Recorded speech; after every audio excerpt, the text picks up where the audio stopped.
And today we're going to be installing the Polaris throttle block on a new Polaris Patriot Boost.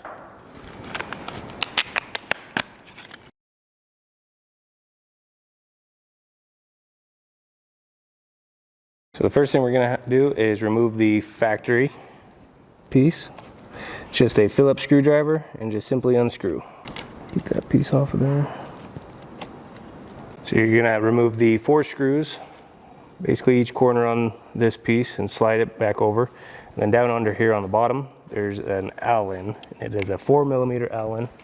Go ahead and take that off. You're going to want to remove this pin.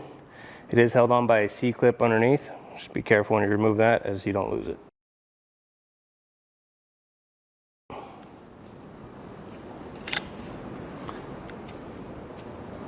So the next step is going to be to remove the throttle handle. In order to do that, there's a little C-clip right up in here. You'll have to remove that and then be able to pull this through and then remove the block. So now that we got the C-clip removed, just go ahead and pull the throttle cable back and then slide it out. So after removing your throttle cable, we're ready to go ahead and remove the block piece here. So just grab this piece down below. See if I can rotate it to show you guys. And then just slide it apart. Then it comes right off. So now that we got this piece off, you'll see that this set of wires here that runs into it, just grab a hold of that and gently pull it out.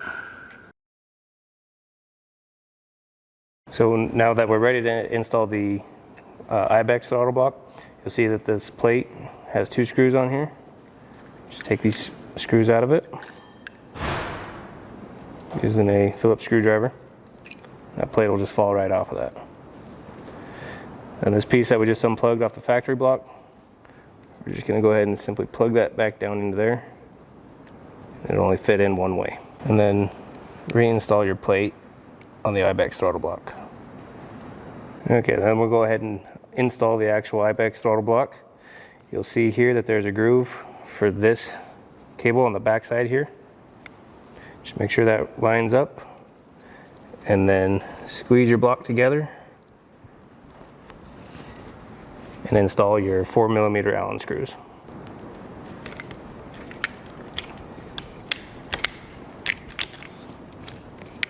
Now we're ready to reinstall the throttle cable. Just go ahead and pull that back a little bit, find that slot, and just slide it up in. Make sure that's lined up, and push that through. And you'll remember to reinstall the C-clamp there and insert the pin with the C-clamp underneath. And just go ahead and slide your pin through the top and install your C-clip.